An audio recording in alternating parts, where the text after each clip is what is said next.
I scared Taylor Swift. She was legit terrified. That's such a good scare. Yeah, easily. I always remember that one. Kenny, also known as Unrooolie, is a Twitch streamer, YouTuber, and former Halloween Horror Nights scare actor who turned his love for horror, performance, and video games into a growing online brand. He tried to play me, everyone was getting decimated. Finish him! And I got to the point where I was playing people blindfolded. Today, his passion for gaming has taken him far beyond the stream. We made these mini movies. We made one with Jason, we made one with the Predator, and we made one with the Alien. From becoming a collectible figure to meeting Mortal Kombat creator Ed Boon, Get over here! and being featured on a billboard in New York City's very own Times Square.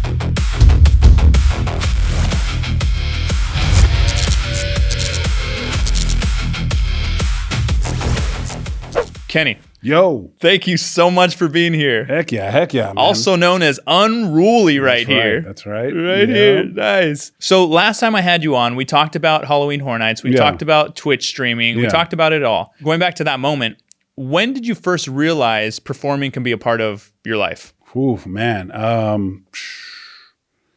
That's really good. I don't know. It might have been like the first year of Horror Nights. I've always been a ham and everything like that.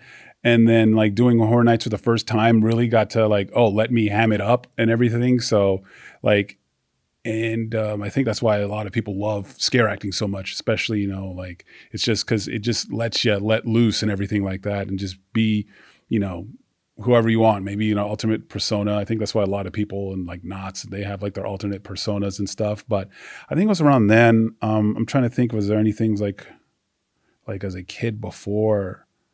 But no, I was always, like the name's Unruoolie because I was always the one who was the crazy one, like, growing up when we were kids, like, I bet you won't jump in that fountain. Like, oh yeah, let's go, so yeah. So I was always the crazy one. And, but yeah, I think around Horror Nights, I really kind of like, man, okay, this is cool. I really like, just putting on a show as opposed to just like, cause I got like, first year was Terror Tram. And then once I started getting Streets, I'm like, well, you're on all the time, so I want to put on a show and kind of scare and entertain. Do you feel like you still bring in that character, that scare energy into your streaming? Yeah, like a lot of the times I still have like, there's like that, like, like the name Unruoolie, and I'm still like, especially when I go with the group, like I stream with the YoVideogames, and I'm still like, always messing around. Like I still bring a little bit of that like energy, like on stream, like just random times I'll show up dressed up or something like that, or in cosplay. So I still a little bit have that, energy. Or sometimes I remember I cosplayed as the Purge Anarchy, and and then at a convention, and I just showed up on stream with it, and then I got my very first fan art of that, like Purge Kenny, and that was like, whoa, yeah, that was awesome. Now, when I had you on last time, we also talked about kind of going back and forth between being able to scare and also stream. Yeah, are we now a full-time streamer? Yeah, like really full on, like, and I miss it. Like the thing about like, I'd love to go back to Halloween Horror Nights. It's man, like when I go to like events, like now that I'm full time, it's cool. It's allowed me to go to so many different Halloween events, which is nice. But then a lot of times when I'm at the events, I'm like, oh man, like I want to get back in the game. Like you see everyone doing their thing, and I'm just like, you're like, ah, dang it, I can't. Well, it's like, yeah, it's like kind of like being retired or something like that. But so the thing is with HHN, like, they want so much of a commitment. Like now they're doing, 4 days a week, and like the hours are, like it gets so difficult to do like HHN and then, maybe wake up and then do a stream or something like that. And the more and more bigger we got into streaming, like the more difficult it became. So I just remember, I think in 2017, or like a little bit, I'm just like, dang, I think this is going to be probably my last year because it's getting a little too difficult. What's streaming look like now? So Twitch streaming, you stream a lot. Mm-hmm. You're going to conventions. Yeah. You're posting on YouTube. Yeah. What's your content day look like now? Content day is a lot like, just definitely like streaming as many times as I can. I usually stream. I know I stream on the weekends with the group YoVideogames. That's Saturdays and Sundays, and then I do my solo stuff. So I'm almost streaming like 7 days a week, unless I have like go on a date or, just take some time off for myself, but I'm streaming a bunch. And so, yeah. And then sometimes I'll go to the events and I'll stream. I'll do a live stream from like the events and show off to the chat and everything like that. But on a note like that, like I did talk to Dark Harbor. And really? I've worked with them before, and they were really like, at the time I was working at Halloween Horror Nights. I'm like, dude, just come in whatever nights you can. And then like I talked to them again. So there's potentially I could be like with them, and I'm like, hey, can I come in and just do like 4 nights? Yeah. So yeah. Wow. Yeah. 4 nights at Dark Harbor. 4 nights, yeah. Because I'm like, I miss it. Like it's been so many years, and I go, and I'm like, oh man, I see a person, I'm like, no, like you can just tell, like it's in me. It hasn't left. There's so many times I'm like, oh, that person's barely paying attention. Yeah, dude, I can get them. Like, oh man, I can't. So speaking on that, let's take it back a little. When before the streaming, before you got into Halloween Horror Nights, what were your interests then? Were you already streaming or? No, almost, yeah, actually a little bit. Like, okay, before that, before HHN, I was like, diehard. Like I loved Not Scary Farm. So I would go every year, would go with my buddies. I'd love it. And then like a couple of times I'd see some like advertisements and like, oh, be a scare actor. But I'm like, I always wanted to do it, but whatchamacallit, Not Scary Farm was too far away. So I'm like, dang. But then like I see Halloween Horror Nights. I'm like, wow, I don't want to do Halloween Horror Nights. Like, then my Halloween's going to be, like I won't be able to go to, haunted houses and stuff. But, and like, I think in 2010, I was like, that's when my streaming really kind of started. It was like I was working for this company at the time. It was called Mahalo. And it was crazy because a lot of talent came out of there, like Smosh Games and Cordo Digital team. Like some people were there, so a lot of talent there. And I kind of started streaming there. I was in this department they were creating iPad apps and like not creating, they were reviewing iPad apps. I wanted to be in the gaming thing, but when Mortal Kombat 9 came on, I'm like, you guys have to put me in front of the screen and play Mortal Kombat. I'm like, I will destroy anybody in this office. And like, that's how I'm going to be. So like they tried to play me. Everyone was getting decimated. And I'm like, then I got to the point where I was playing people blindfolded. Really? So they're like, okay, you know what? Okay, Kenny, stop, you do Mortal Kombat content. So like I started streaming around there. So when Mortal Kombat 9 came out, and that's when I was like really kind of doing content and like streaming and stuff like that. So, and you always had this love for Mortal Kombat. Where did that come from? Dude, it came from me as a kid. Like, because I loved like martial art movies and I loved like just ninjas and all that stuff. And I was a big Street Fighter fan. And then all of a sudden this game Mortal Kombat came out and they're like, every kid was talking about it. Like, dude, it's like Street Fighter, but then after you rip his head off, I'm like, what? And then I'm like, and then I started hearing about it, and that's all that kids ever talked about. And then I'm like, man, Mortal Kombat 1 was cool. I'm like, oh, that was neat. And then 2 came out, and it was just boom, my whole life. Like, and anybody that would talk to me about Mortal Kombat became my friend. Like, so like I was in, school, and they're like, dude, did you see that? Like, oh, I heard you could do this and that. So legit, I still have friends to this day because just Mortal Kombat, and we just talked Mortal Kombat when we were kids, and like, yeah. And you mentioned you liked, you like martial arts. Yeah. I don't know how to pronounce it, but there's a martial art you're practicing right now. What kind of martial art is that? Yeah, man, it's called capoeira. It's a Afro-Brazilian martial arts. And I discovered it. I didn't discover. I mean, like I found out about it. Like I remember there was a movie called Only the Strong, and I thought that was cool. But in the game Tekken 3, there was a character named Eddie Gordo, and I'm like, because I was obsessed with martial arts and like ninja, all kind of stuff, like martial arts, and then I really loved the history of it, right? And I'm like always wondering, I'm like, man, I wonder if like my people had like a martial arts, because I loved karate, I loved to see kung fu and how far back it went. And then when I found Eddie, I really started to study it. I'm like, oh my God, this martial art's hundreds of years old. It was used by slaves to free themselves, and they disguised it as a dance. So the more I found out about it, the more I fell in love with the martial art. And I've always wanted to do it, but it was very hard to find studios in LA. And most of the time, like it was, LA is big, so if I would have to drive all the way to, like, I think there was one in Culver City, and it was just so far, and I'm like, I wanted to, but like, life, like working and all that kind of stuff. So yeah, but I finally found a place not too far, and then like, it's never too late. I'm an old man, but I finally got into it. I think almost the beginning of like last year, and it's awesome. It's so cool. So yeah. every martial art seems to have its focus, like whether it's a defensive, whether it's attacking, whatnot. What's the focus on this one? The focus is movement and like always moving and always looking at your opponent. So it's cool, like when you're doing all your stuff, even if you're kicking and your head's down low, you're looking at your opponent while you kick. Because a lot of times when I was learning, I was just like kicking but not looking. It's like you have to look all the time, and it's really about like movement and like watching your opponent. And it's funny too, because in the game, like it's pretty defensive, but not really. Like in this one, there's real like movements. When someone kicks, there's a different kind of movement where you move back, and like there's counters. So it's really cool. It's just mobility, and it's been some of the best cardio ever. Yeah, I mean, right? It's good. Martial arts will always get you absolutely moving and stuff. Yeah. So going back to, you were working at a place and learned to start streaming. Yeah. Then you saw postings about possibly auditioning for Halloween Horror Nights, right? So at that time, I think it was the next year. I think 2011. No, I think 2010 was my first year. I'm trying to remember. Yeah, 2011 I was at Mahalo. Yeah, so 2010 I was working at City Walk, and I was working at the fossil store at the time, and and then I remember I saw a big line, and I'm like, oh, people for like auditioning for Horror Nights. I'm like, I don't know. And then like I see the sign, and it's a sign for auditions, and they had Stitches the Clown, and I'm like, whoa, that character looks awesome.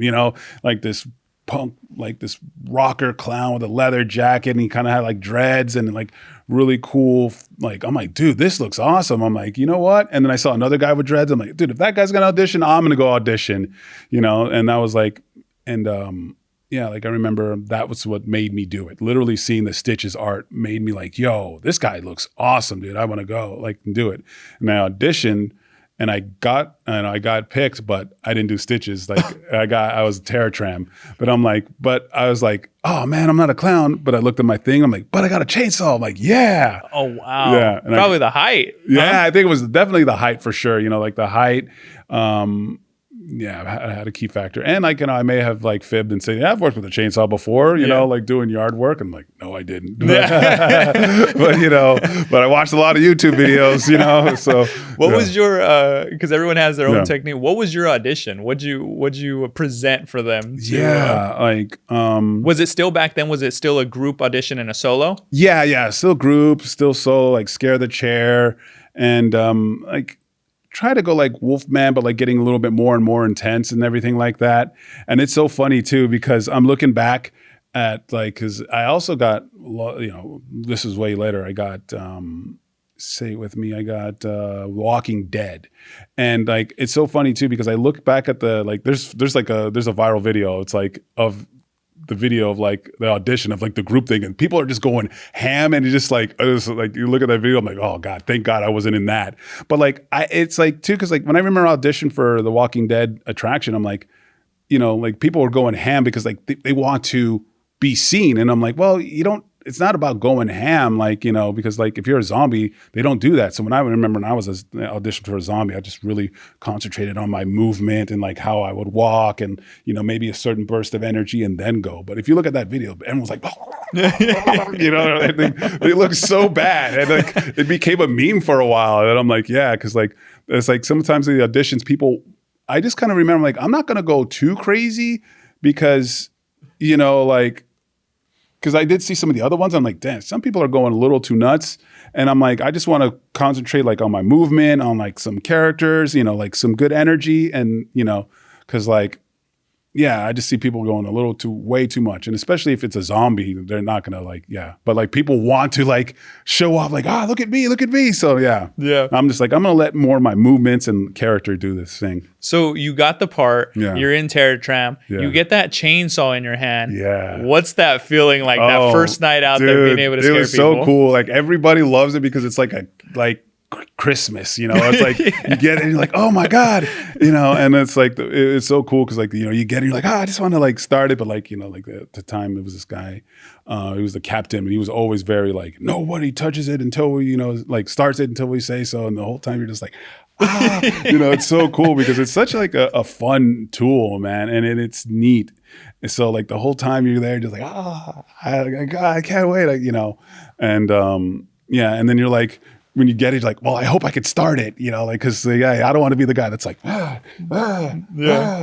know, for like 10 minutes and someone else like, all right, little boy, I'll start it for you. So yeah, but yeah. So performing, going out there your first night, what did you remember about enjoying about it, and maybe the different scare techniques you tried? Yeah, no, I remember,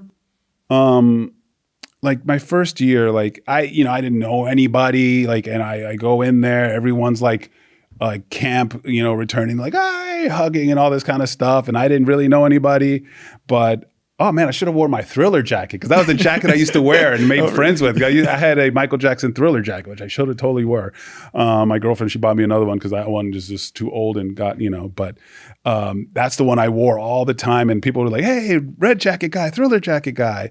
But I just remember, like, at the beginning, like, I really didn't know anybody, and everybody, and also for the thing about me, I'm like, like so many people wanted to be next to the captain and wanted to like be like the captain and like kiss up and all that kind of stuff. And I'm just like, I just want to do my thing, you know, like everybody was trying to do like, you know, really, I don't know, like I just wanted to do my thing. So I had a great spot. I was in the Terror Tram, and I was like by the entrance of the Bates Motel, and I had like freedom, and you know, everybody was kind of being watched, and I had all this freedom to do all this kind of stuff. Like I could jump on this platform, I could come through this fence.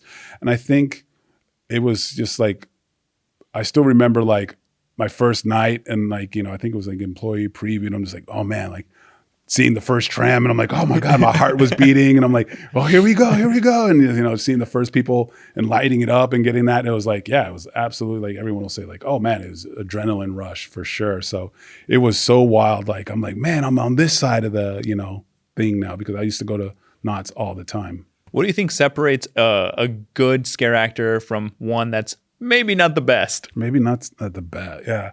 I would say it's, like, especially like for me, like I would say a lot of times people just think it's the scare, like especially if it's in the streets, right? A lot of people on the streets, you know, will run up and do the scare and then just, you know, like walk back or something like that. And I think with it is a scare actor, like especially on the streets, you have to be on all the time. So not just scare and that's it. Like you have to have a character too. Cause like I've seen some parks where they have like, you know, some monsters and like, you know, some sliders, they'll slide and then they just, you know, walk back and just like look for the next victim. And I'm like, you got to have like character the whole entire time. So you scare and then you walk back and then, you know, you're walking back as a character. You're kind of being, you're not really scared. Okay. I've seen it a bunch, and I'm like, you know, and I've seen it a lot too. Like kind of like, I remember I went to Orlando and I'm like, I'm not trying to be like, I'm the, you know, the diva, you know, the best like scare actor, but like now that I've done it so long, I kind of look at other places and stuff like that. So, and there was this another guy, forgetting his name, Brandon. He was a little bit older than us, but that dude was insane because he was never out of character. He was a clown, and the whole time he walked, you know, all the time. So I'm like, and then it made me like, man, I realized I go to other places and, you know, they're barely, you know, in character, because like it's a small thing, but if someone's kind of looking and they see you really in character, like even if you're not scaring, that's like, oh, that's cool. But if I'm like, you know, just scared somebody and I'm just gonna like walk back to like a place to like hide, then it kind of takes away. So yeah, I'd say, yeah, some people who just go for the scare and that's it. Yeah. I love that. No, yeah. I agree too, because I've been to many places where they'll kind of pop out at you, or maybe they'll just put their prop in front of you. They'll go, and they keep walking. I'm like, bro, keep walking. Yeah, no, exactly. Yeah. What do you think scaring for so many years? By the way, it was 10 years? 10 years. 10 years, scaring for 10 years. Through those 10 years, what do you think you learned from scaring? Yeah, that's one of my favorite. I want to go back. I wish I want to go like to Universal. I hope like, you go back, man. I want to go there and be like, look, let me be a, you know, a teacher there. Let me, you know, be a mentor there, because like the longer I've learned, like I think the more I do it, I get not get bored, but I start getting creative. I'm like, man, I've done this, I've done that. Like in, you know, even in mazes, I like, even if I'm stuck in a small place, I'm like, what can I use this space? What can I do different every time? So a lot of it comes like when I was in a maze, like there was a couple of times where I was in a maze because my availability, like the last like year was kind of rough because of streaming and I was going on trips. So, but like even then when I go on like maze, I just try to look to be creative the ways I could use this space. But like one thing too, it's when especially if you're in the streets, scaring somebody in the beginning of the night is completely different than at the end of the night. And it's because, everyone's like in the beginning, they're all excited. They have adrenaline. At the end of the night, they've been walking for so many hours, so many lines that they're all jaded. So you can't just have that same energy. So my whole thing is I get weird. I get weird at the end of the night, and like, cause like, they'll be like, I'm not scared of you. I'm tired. So I just get really, really weird.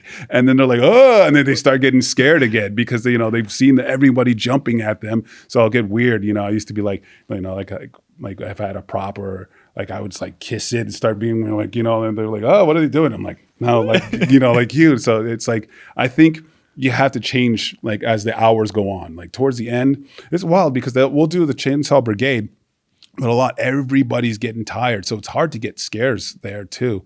But I think if you just get really weird and like what's wrong with this guy? Well, like without going over the line, just being like a weirdo, like, 'cause, yeah. And then people are like, so they get unsettled, but like, just weird and like just like, okay, because most people at the end of the night, like, okay, I get it. You're going to pop out and they're jaded. So I only got to do it for a year, unfortunately, because of scheduling. I just couldn't, my schedule, other jobs wouldn't allow me to go do it. So see, that's the thing too, man. Yeah. I was bummed out about it, but I know it, you know it. Yeah. Even though it's such a fun job to have, what's the hardest part about it? The days after, man. And especially like the run, like after I remember, I'd go with my kiddos after like the weekend and like go to Disneyland, and I was like, I needed a wheelchair. Like, because it's funny because the whole weekend you have adrenaline and you're like, your adrenaline's pumping and you're like, yeah, and then after the end of the weekend, you're like, oh man, I have a bruise here. I have a bump here. Oh, my leg hurts. I totally forgot somebody hit me with a chainsaw here. And you're like, oh, like you could barely move the next day, like in pain. I was like on one ride and I'm like, can you stop the ride? I'm having trouble getting out, So like, man, it's the next days. Cause like the adrenaline, you get back in there, you're all tired. And then like you get back in on the, like, whenever the Thursday and you're like, yeah, let's go. And then at the end of the like night, you're like, oh, and then sleeping was always tough. I used to like, cause you're exhausted. You're literally exhausted. I used to go home. I would go to sleep instantaneously, like within like a second. I would close my eyes and start hearing chainsaws and screaming. It would happen for the first 2 weeks. And it was wild. And like trying to do anything else after. Yeah. Yeah. And for people that don't know, like it seems whether you're in a maze or on a scare zone, it's different. But I was in a maze and you're on for an hour, off for 30 minutes. So for that hour, every 3 to 5 seconds, you're popping out with as much energy as possible. Like boom, boom, boom. And just like, so it takes a toll. Oh yeah, no, absolutely. The toll, you hear the same music in your head and everything like that. But yeah, like it's the days after. If you did go back, what character would you want to play? Oh, you know what? This one, I wanted to change the game. Like when I heard Death Eaters were coming back, but I was I was going to be out of town, but Death Eaters, like I love scaring. I love the Saw, but like something about the Death Eaters were cool because one year, it was like one of my last years, I got to play Nosferatu and I got to play him very like vaudevillian and very like, and it was a lot of fun and, just have a cape and like make people like, so it was a lot of fun like playing. And I think that was cool because I've always had the chainsaw, but then like that last year when I was in the pool, I had to do a lot of different roles and got to have a lot of fun with a lot of different characters. Because usually a chainsaw guy, you're always kind of intense. It goes a little bit like if I was a clown, but like chainsaw guys are always supposed to be tallest, scariest looking dudes. But like a Death Eater, because like that one, I almost came back for it too, but like I was going to TwitchCon Paris when they came out, so I'm like, dang it, yeah. Now you're very creative when it comes to the type of scares you do, and one of my favorites that you did back then as Stitches was you would grab your chainsaw and you would slide it across the floor. You would hold on to it and let it slide and come back. Yep. What were some of your favorite scare techniques when it came to being creative and scaring a guest? Yeah, you know, and I think that like a lot of the times, like that one was really cool because, like, yeah, people were just like, oh, like I would pretend, and then like they'd see it coming towards them, and they would jump, and I'm like, just pull it back, and yeah, I mean that's all banned now. Like some of the stuff I used to do when we first started, you could not do anymore, man. Like, you know, like there was like, yeah, all these like rules and like not like, you know, like. It was just like the older days. They didn't really like, they're like, as long as nobody's like getting, you know, like hurt or anything like that. So, you know, like from my time, I don't think I've ever filled out like any kind of like, oh, I hit a guest. Like I would let them know, I'm like, hey, I kind of bumped into this guest or something like that. Because if you let them know, then it's much better than saying, hey, somebody bumped, you know, you just be like, hey, you know, I was walking and couldn't see, and I kind of like checked a person by accident. So I would always let them know, like if it was something like that, because in that way, if you report it, it's much better. And then you can like tell them what happened as opposed to like, hey, who did it? And then like, yeah, but the whole time when I was scaring, like it was very rare. I just remember like another year I would see, I think the year after that, like I'd see a chainsaw guy and he would slide, and I'm like, whoa, how did he do that? And he had no knee pads, but he would slide on the saw and then on the tips of his boots. And I'm like, oh, cool. So I think that was like, I kind of started really learning that and just like, you know, just sliding like without the knee pads and just kind of like doing this Superman slide. And that was a lot of fun. And I'm like, you know, and they never told me no, you know, and it's just kind of like before back in the day was like, don't ask, don't tell. And like, as long as nobody was filing reports like, oh, I heard a guest or something like that, you know, cause like, yeah, then they were like, cool. But yeah, I was always kind of sliding. And then the next year I'm like, I just got some knee pads and some knots. People were like, yo, let's see. They saw me in knee pads and I would bust some slides and stuff. And I just became the unofficial slider for HHN and stuff like that. Yeah, really? Unofficial. I looked at all the videos of all the stuff that knots people would do, like their training. So I just started doing that on my own. And then I started recruiting some friends. Yeah. Now, with every event, of course, it's packed with a bunch of celebrities who come through the event. Anyone that came through, or even a couple people that kind of made you starstruck a little bit, seeing them. Yeah, that's a good one. That's a good one. Because like I scared Taylor Swift. And I told this story on that one on the 5 for 5. But the one that I really got starstruck, and he goes a lot, was Christopher Lloyd. Really? Yeah, I remember he would go all the time and he would love it. And like I would always kind of see him. And then I remember one time, like, you know, I was doing my thing and he comes up to me and he wants a picture. And I'm like, and I'm like, oh, you know, like I'm like, but I can't talk or anything like that. But I'm like, and I'm like, follow me. But like, you know, with just pantomiming it. And I take him back to the Barker. And Barker was a buddy of mine, really amazing comedian guy. Brandon Gibson, a great comedian. I think he's still doing his thing, you know, doing stand-up. But he was the Barker at the time. And so I'm like, you know, like, so I get him so I could try to get some more people. And then like, you know, like Brandon's on the mic and he's like, wow, what do we have? 1.21 gigawatts. Wow. 1.21 gigawatts. Well, look at here. So like we got a photo and like we gathered a bunch of clowns and we got with Christopher Lloyd and like the ringmaster. And that was the time I was legit starstruck. Like because there's been a lot. Like I've seen like Slash, there was Paris Hilton. I remember Too Short. Too Short was awesome. I remember Too Short. I was really hyped for Too Short. That was the second one because he came in and he had some girls with him, and they were some girls for sure. Like, you know, like yeah, you know, like if you know Too Short, yeah. And he was like, they were just terrified. And Too Short was like, he's just laughing. And I'm like, yo, Too Short, man, he's one of my favorite rappers of all time. So yeah, him and Too Short, yeah. Wow, that's awesome. Yeah. So then all that experience with Halloween Horror Nights, now you of course left it to be able to stream. Mm-hmm. So with streaming, what's the game you stream the most? It would have to be Mortal Kombat. Like that's the one that got me off the ground. But truth be told, like I don't know, man. Like I started playing Fortnite. Like once they took away no build, and I'm like, that's a game I thought I would never ever play. But it's just I don't know. But like I said, like fighting games are my bread and butter. But I've kind of like branched out since then. In the beginning was all about like Mortal Kombat, like Tekken and Street Fighter and everything like that. Speaking of Tekken, top 2 characters from Tekken. Woo, that's easy. Eddie Gordo and King. Yeah, King. I mean, Eddie Gordo, of course.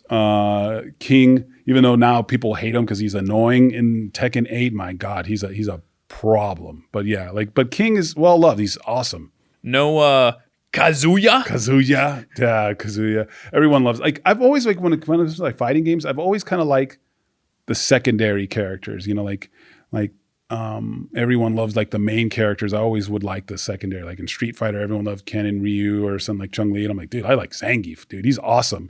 He just picks you up and, you know, everyone's doing these big combos and I just do one giant throw. And I'm like, well, that's just your whole entire combo. So you know what's interesting is you play a lot of fighting games. Yeah. There was one game I didn't see, I think, at all or much of. Yeah.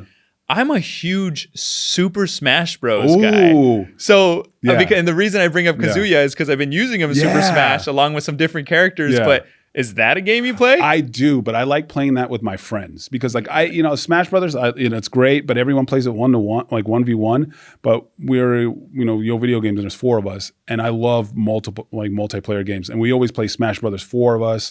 We usually do items and stuff, and it's just madhouse and stuff. So I love playing Smash, but I actually love playing, like, if I could play 4 players, like 4-player games are some of my favorites. So we play Smash.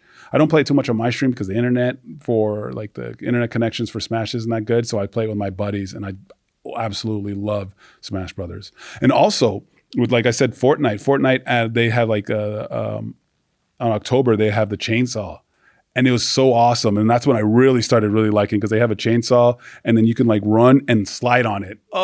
So you could use it as mobility. And I'm like, yo! And there was a character that kind of looked like me, so I'd always like, dude, that was awesome. And then like you can have it as a tool. So I'm like, it gave me a nice little throwback, to HHN. Who's your for Super Smash Bros? Who's your 2 fighters? Oh, okay. I go Villager. Really? The Villager? Yeah, if I can't be good, I'm going to be annoying. So that's my process. Because like in a fighting game, if I can't be good, I'm going to be annoying. And then Minecraft Steve. Oh my gosh, both of the most annoying characters. Yeah, because I'm pretty bad at that game, but I'm really good at being annoying. And especially with 4 players like Minecraft Steve, I'm always putting people in the minecart and they're like, go off the stage and stuff like that. So yeah. That's hilarious. Yeah. I think mine would have to be who have I been using? I use Ike a lot. Nice. Okay. And I also use Marth. Yeah. I've been using a lot of Mega Man. Nice. Yeah. My buddy uses Mega Man a lot. Mega Man's really cool.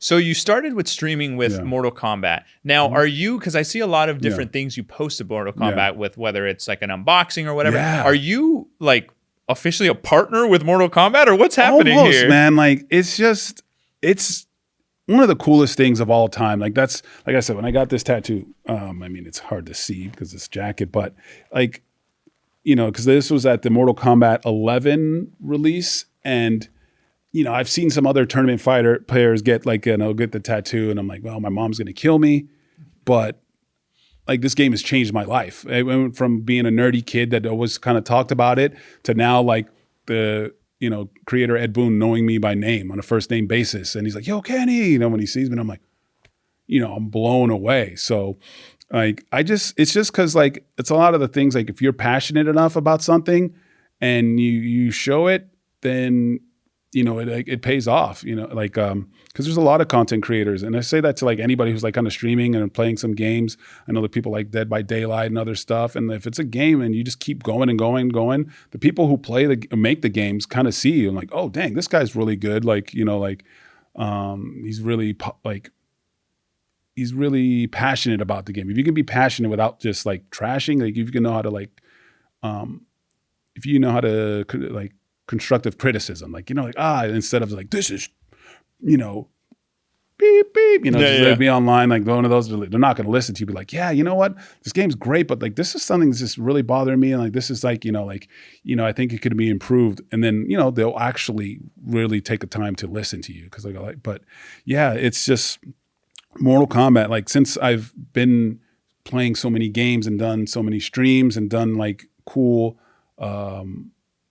like mini movies on it and stuff like that, I like there's a new, when they're going to show off the game, they've been flown to Chicago, and then they show me behind the scenes and I get to see the game and everything like that. And it's been insane. So I've seen some of your posts where like, first of all, you've been traveling a lot too, which I love to travel too. Now, some of these, I think I see you're saying it's for work. You're getting flown out by some of these? Yeah. By Warner Brothers, really? Like to go see the studio and everything like that. And it's it's so humbling. And I think that's one of the reasons I wanted to get that tattoo, just to know where it came from, because like Mortal Kombat was the game that just really made me obsessed with like fighting games and all that stuff. And, you know, now that it's been changing my life, I'm like, yeah, I want to get it. And, you know, like right here, oh, there they go. But yeah, like, so yeah, that to me, once I like, I just had to like, I had to put that ink right there where I could see it. So if any time I forget, I'm like, oh man, this is where I'm at, you know. But like, it's great. Like it's such a like a blessing. It's so like, man, I can't believe it, you know, that I'm here. Like the company's like, hey, Kenny, you know, we're going to show off some new stuff. You know, we're going to fly you to Chicago to check out the game. And, you know, like, but it's been with other companies too. So I've done it like with a few others, like, you know, done some stuff with like Street Fighter and done some stuff with Capcom and all that stuff. So that's awesome. Yeah, it's okay, hold on, pause actually. Yeah. Capcom. Yeah. I need to ask, so you got your machines. Yeah. Like you have multiple different retro machines. Yeah. Where did you get those machines? Okay, there was one, like there's these two Marvel vs. Capcom cabinets, and it was from this arcade called Super Arcade, and one of the guys, I guess, needed room or something like that, and he was selling two Marvel vs. Capcom. He had a Marvel vs. Capcom Third Strike, and I wanted to try to see how many I can get, because the end game for me is like for streaming and all this stuff is opening up my own barcade. Nice, so, you know, awesome. So I've been collecting. So I have two full-size Marvel vs. Capcom cabinets, and I got that from the old Super Arcade. I have a Pac-Man cocktail cabinet, and I really wish I could have got the Third Strike. And, you know, because like, yeah, eventually it's just, yeah. I want to, because you know what's cool is like we're doing this, it's like about streaming and about like horror, and that's what I want to do. I want to have my barcade, but like being a horror themes, you know, so like spooky kind of vibes, but also arcades. Like, can I combine the two things I love into one 100%. Thing? You know, so yeah. Because Marvel versus Capcom is probably the one I would want to get. Oh, absolutely. That to me, like, is like Marvel vs. Capcom 2, Mortal Kombat 2 are some of my most iconic games to me, and they mean the most. And Marvel vs. Capcom 2 is the one that like I would constantly go to the arcade like and play, and like all my friends that I know now, like Steve, I have my, you know, which is from YoVideogames, my buddy Trent, and like we just get together and play Marvel vs. Capcom 2. So I was playing a buddy. This was probably maybe a couple months back, Marvel vs. Capcom, and I was whooping him on it. And he's like, granted, I didn't know all the buttons, but I was just pressing buttons, right? Button smashing. And he goes like, man, you're so good at this, this and this. All I was doing was I kept switching out my character. I realized every time you switch it out, he attacks immediately. He attacks and he gets, So that's what I was doing. Okay, so you were transitioned to being able to be a full-time streamer. Yeah. There's a lot of people who watch you, really like your content, really engage. For the people who do watch and maybe want to start to be on Twitch or become a streamer, what advice would you give them as far as taking action on that? Yeah, start small. You know, like when you first start off, like, you know, you don't have to buy the best camera, the best setup, you know, like just start small. Like I started streaming directly off my PS4. I bought the camera, like, and I just started there. You know, a lot of times people are like, oh, I have to get this mic. Like, just work up to it. Just start doing it just to do it, you know, and just like, hey, and this, I would say just start to do it as a hobby. Never like, of course, everybody wants to be successful. Everybody wants to like be, you know, and it's just do it for yourself. Let's say if you were going to play Mortal Kombat, and you know what, why not just stream it, you know, or why not just stream the game that you like, and just do it because you love to do it, and then it will start to grow. But like a lot of times people are like, oh, I'm going to stream, I'm going to buy this, you know, 4K camera and like this equipment and this stuff and like this microphone, and I'm like, you just got to start it. Like you got to kind of do it. It's kind of like being a stand-up comedian. You got to do your, you know, your just open mic nights and stuff, and that's why you got to treat streaming and just do for the love of the game. And, you know, like I said, like, you know, stream the games you love. Sometimes there are some smaller games that come out, and if you find the right game, you can partner with, with the team. Like sometimes like some indie games, you know, so I would recommend like play what you love, you know, don't try to chase like, oh, well, Fortnite's the biggest game or this is the biggest game. I mean, if you love it, and then stream it, but like, stream what you love, and you know, and go for it, instead of like, I've seen some people like, oh, I'll just stream the hottest game, but you know, if you're not really in it, because you're like, if you're truly passionate about something, it will show. Yeah. From when you first started streaming to now, Yeah.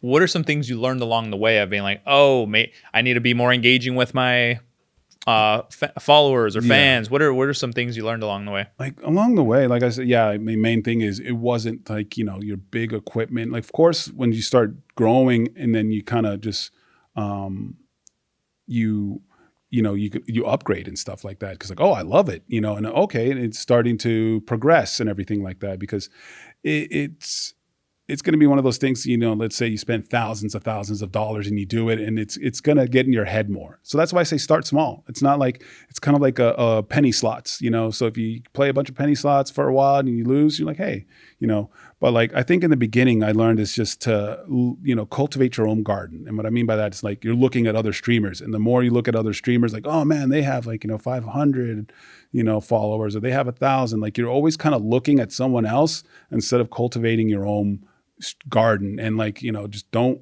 and it's always tough to say, like, don't look at the numbers, but just don't look at the numbers, because it's like, and just do it, because a lot of the times comparison is the thief of joy, so a lot of times, like you might see someone that started off at the same time as you, something happens, they got a random raid and they blow up, and then you're going to be like, oh, he blew up, why didn't I blow up? And the more time you spend kind of really comparing yourself, then that's going to like, get you down. So just don't worry about the numbers, like worry about just putting on a good stream. And I would say, like, if you want to compare yourself, maybe like a streamer that you like, what do they do? Oh, okay. And just kind of like borrow. Like that's what I always did at Halloween Horror Nights. I borrowed from some of the great people that I saw before me that would do really cool things and make it my way. So instead of trying to like, it's like my Horror Nights. Like I use that in streaming. Like, man, oh, this guy, he's got a really cool background. Like my buddy Max has this really cool background. So I started making my background cool.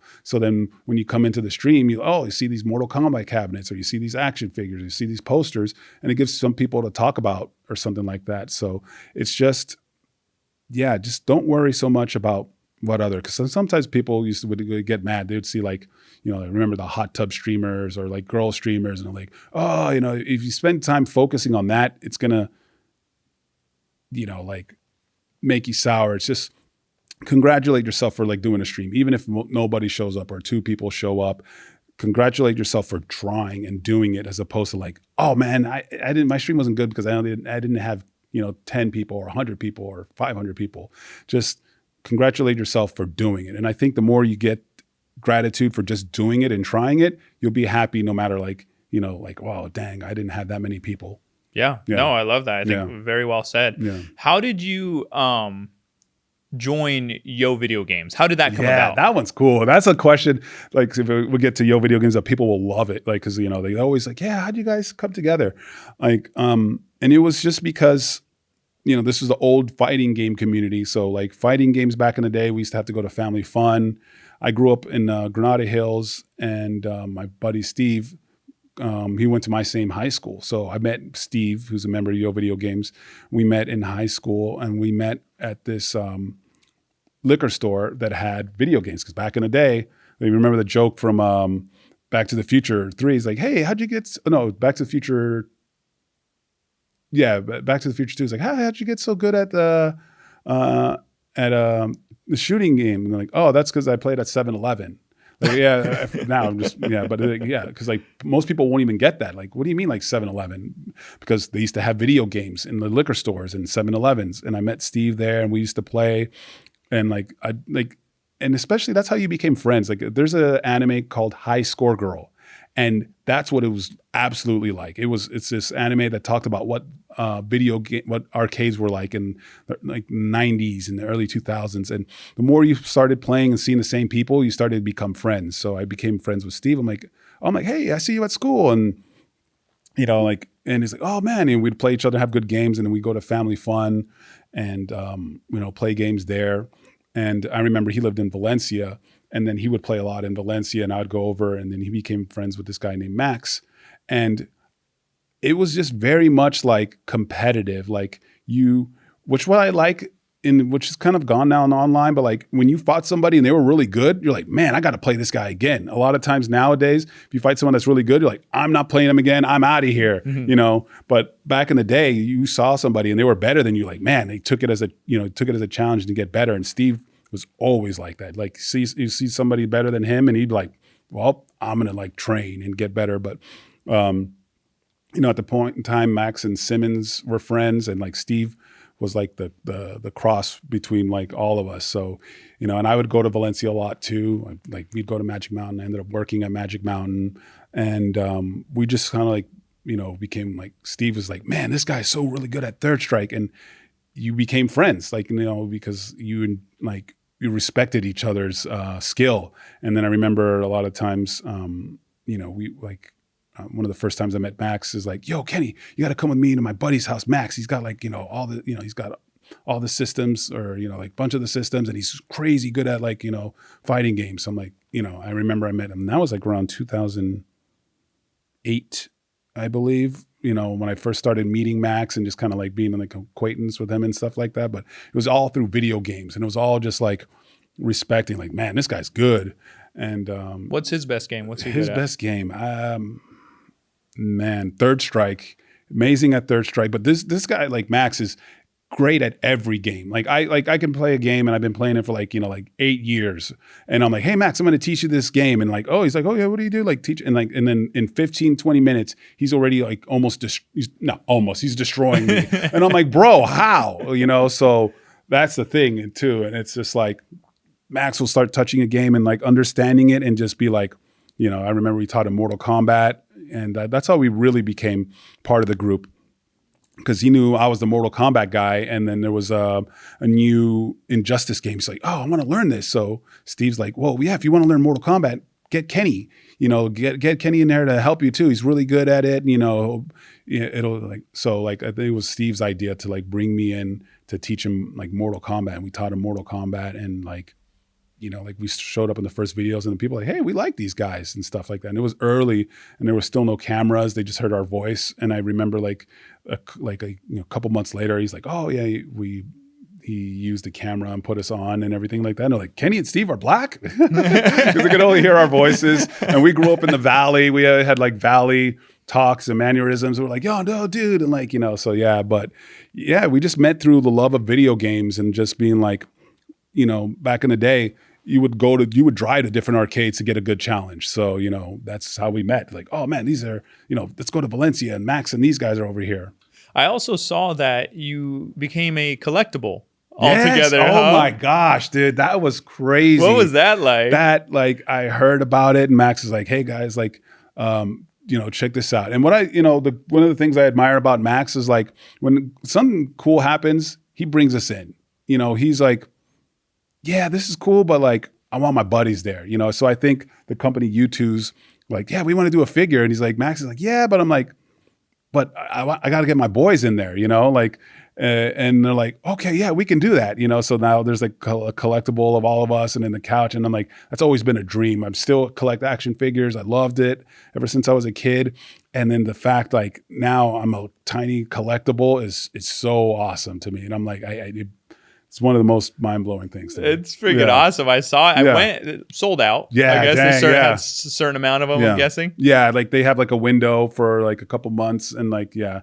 I went to a convention, and then they had like the company, they still had some like in the vending machine. Yeah. Oh, nice. Yeah. Okay. Now, there's a city we both have in common that we love. Yeah. Little place called New York City. Hey. I saw you were up on Times Square, the freaking billboard. With Twitch. How did that come about? That was because, that's wild because, you know, I'm a Twitch ambassador, you know, like that's like a program where Twitch is like, hey, you know, let's get people that really, you know, show the values of like Twitch, like because like my whole thing is diversity. I want to show diversity, like people of color, or any, you know, like, no matter your color, your race, or, you know, sexuality, like you could do things, you know, you can be part of this space and everything like that. So that's always been my brand is, you know, like diversity, you know, and I want to show there's like a lot more to all of us. And then like I got invited to be the ambassador program. So, you know, like usually ambassadors are people that are like, welcoming and like, collaboration and want to help others and stuff. And then I just remembered like, they're like, hey, it's going to be Hispanic Heritage Month. And I got an email from, and they're like, hey, we wanted to, can you get some pictures? We want to put you on a billboard in Times Square. And I'm like, oh man. So like, like you said, like the action figure was one of the biggest moments, billboard on Times Square. And I remember that I'd always like, I got the pictures and like, I remember like, I want to go, but I want to see the billboard on my computer first. And like, there was these, Times Square cameras. And I remember during like the month, like I would be there checking every day. And then like, I think like it was like something like on June, no, it was like almost October. And then I just wanted to see like, I want my first ever trip to New York to be my billboard, not me. Yeah. So then I remembered I looked and like I would look up the cameras and then like one night, cause they were doing like a showcase of like some other streamers.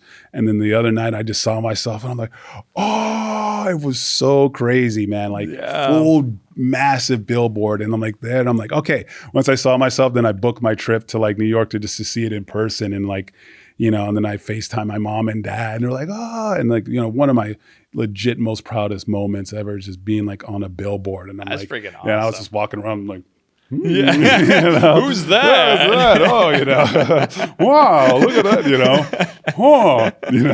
But man, it was really rad. And that was my first ever trip to New York. And I was like, damn, New York is dope.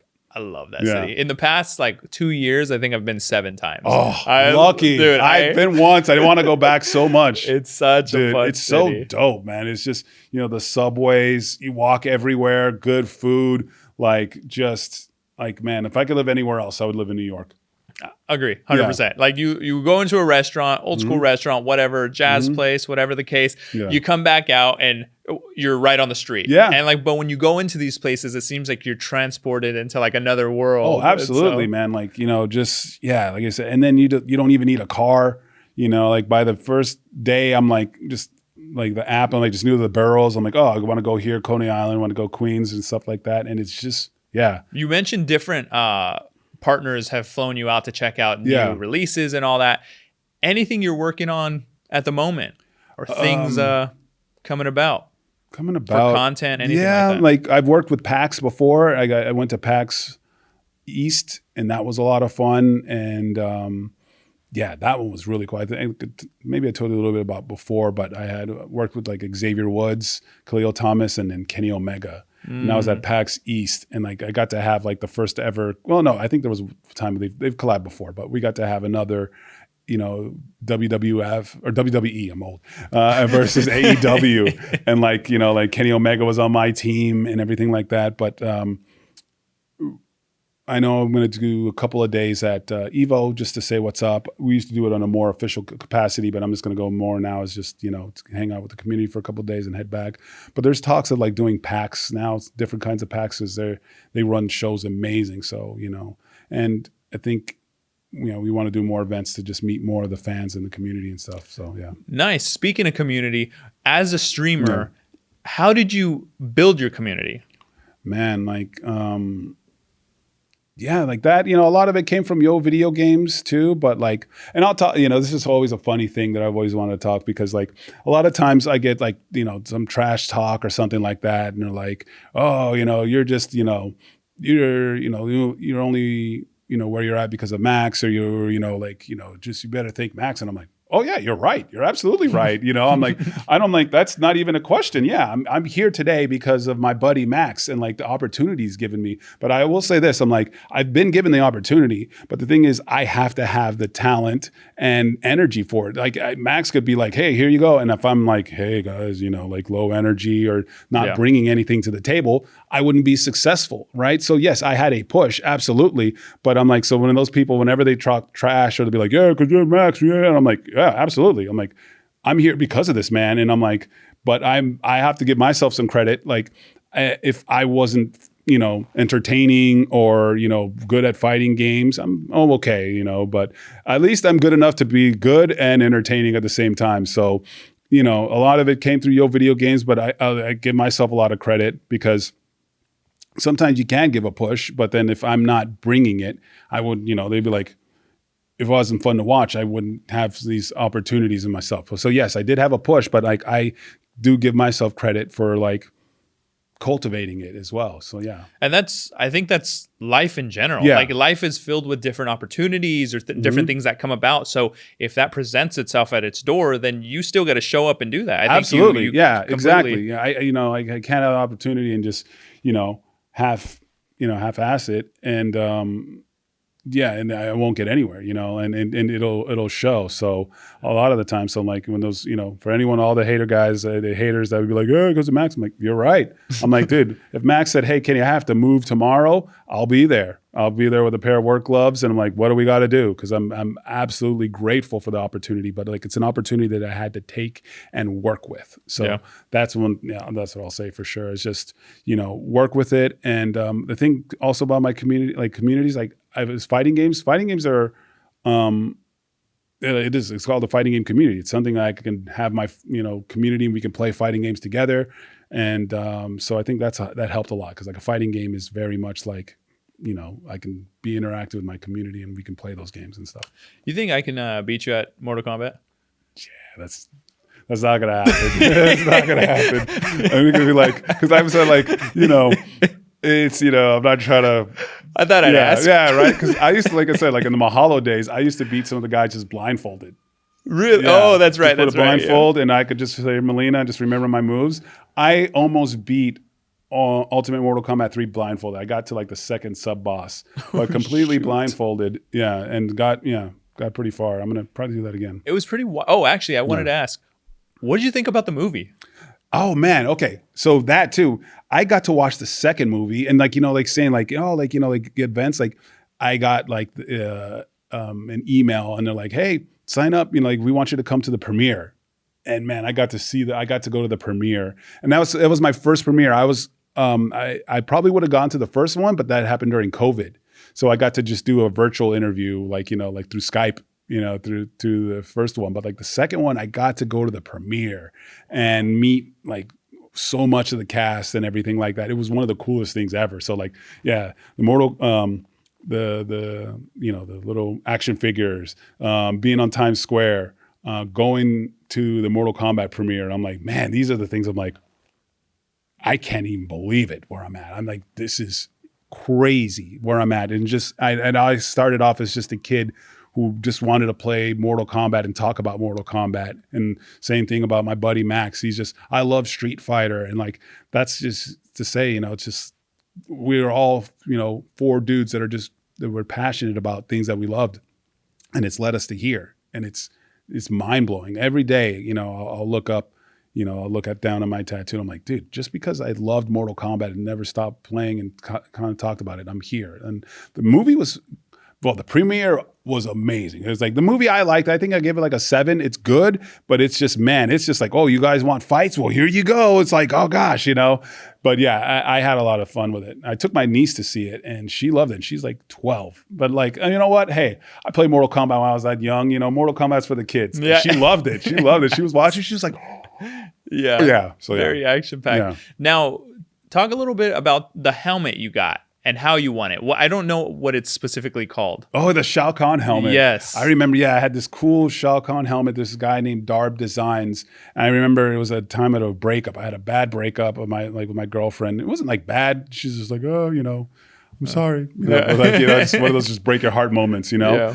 And I was like, man, it was just like I was down in the dumps. And I remember I signed up to get it in a contest. And then it was like on Facebook, and they're like, hey, the winner of the prototype Shao Kahn mask is, Kenny, and I'm like, what? And I found out I won. I was like, oh my God. I was like, immediately lifted up my spirits and everything like that. Wow. So it was much better. And then I got this really cool Shao Kahn helmet, and it's the Darb Designs, and it was the prototype. And then later on, a few years later, he got to sell it to a company, and then they started not mass producing, but making them. But I just remember I got the prototype one that was made, and then we used it in our film Assist Me. So there's I think it was the one against Aliens. Shao Kahn comes up, and we used the helmet that I won. Yeah. Wow, that's Yeah. freaking awesome. It looks like a cool helmet. Yeah. And then you also got the one from the movie, or Yeah, the the popcorn bu- bucket from the movie and stuff like that. Yeah. No, that one was when I went ham when they had all the popcorn buckets from the movie and everything like that. So looking towards the Yeah. future, what's the future look like for Unrooolie? Dang, unruly the future. Just to continue, streaming, want to do more, go to more, conventions, more things, just meet more of the community. But like I said, like I'm starting to collect arcade cabinets, and I want to combine the two things that I love. It's just video games and like horror. Like, can I do that? And and just make a little place where people can come together who like kind of like a little bit of both, like play some fighting games, grab a drink, grab a snack or something like that. That's the end game for me, truly. And I've been getting some cabinets, and like I said, like horror, it's like I love it. Like last year, me and my girlfriend put together a calendar. We made our own calendar, and we went to we must have went to like 20 different haunts. Wow. Yeah. So, and it was so cool because I also got to use a little bit, going back a little bit, a lot of my HHN skills when we started doing these Mortal Kombat assist me's. We made these mini movies. We made one with Jason, we made one with the Predator, and we made one with Alien. So I used some of that. Like at one point I was in the alien suit, so we had to do some shots. I was an alien, and then I was also the Predator. So I used a lot of my skills from that, and also I had to act in it too. So yeah, so that's kind of like where I used a little bit, because I'm like, wait, that's another where my HHN stuff came. And then we used HHN actors too. So my buddy Lance and my buddy Chris would play Alien, Predator, and Jason and stuff like that. But like the end game, like I want to put together, my little place, and then maybe just have and help people like stream and help people, kind of like, that's another thing too, is just trying to grow the community and like make more people who play fighting games and stuff like that. That's awesome. Yeah. That's really cool. As we start to wrap up and close out, what's a message you want to tell everybody who follows you on Twitch to that camera, along with other people who see you Twitch stream and want to eventually be able to do that as a full-time career as well? What's your message to them? The message to you guys, it's just like, don't do it alone. A lot of times people go in it alone, and I'd say it's one of my best advice is just, if you have some buddies that you play games with, have them be on the mic, because a lot of times people want to do it, and never go in alone. Maybe if there's another streamer who's around your, let's say, like you have 300 followers and he has 300 followers, but he plays the same game and you watch his stream, it's a community. You don't have to do it by yourself. And I've seen sometimes people go in it by yourself, like, just, like if you have some good friends, if you're on like a different part of the community, just use each other and, go up together. Because a lot of the times, if you're playing a game and, it's just by yourself, and sometimes you get in the zone, it's just dead silence. But if you have some friends, and then you can shoot the shit with each other, and then like that makes it more fun to like watch for someone who's coming in, and like, oh man, like if you're a couple of buddies and you're just playing your favorite game, and people are gonna be like, oh man, like they're gonna love that energy. So always go in and try not to do it yourself, and try to like collab, and don't be afraid to ask to collab or something like that. But like ask like if you genuinely want to do it. Don't like go this guy like, oh, can I collab with you? Like if you've been watching their content, they watch yours, then the collab will be a lot better or something like that. And also, it's just like, it was one of my favorite quotes. I said it before, like everything you want is on the other side of fear, so it's just, you got to do it, and just do it with some friends. Don't go at it alone, and just cultivate your own garden. Because like I said, comparison is the thief of joy. And a lot of times you're going to like look at other people that are big and just like, don't, worry about it. Just do what you got to do, and do it like, do it as fun and as a hobby. Don't, I know they're saying like, oh, there's no plan B, but a lot of the times you gotta be real about it too. So give it as much as you can while you can do some other stuff, because it is a competitive market, but yeah, just, start small and find the time and just keep going. I think that's an amazing message. Yeah. Well, thank you so much. And lastly, where can everybody find you? So it's all socials at Unrooolie. So it's UNROOOLIE.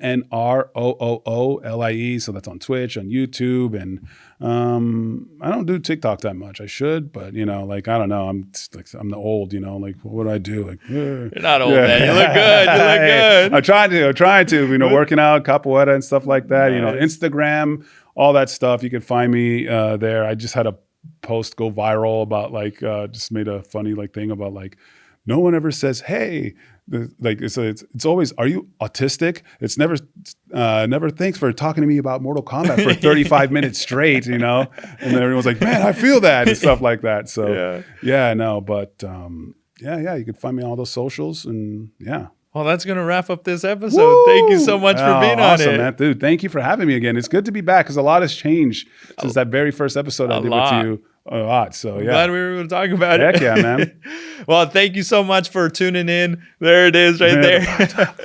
I post a new episode every single Tuesday. Woo. It's going to be on YouTube, Apple, Spotify. So if you like episodes like this, then subscribe, drop a like, comment. Really helps out the channel.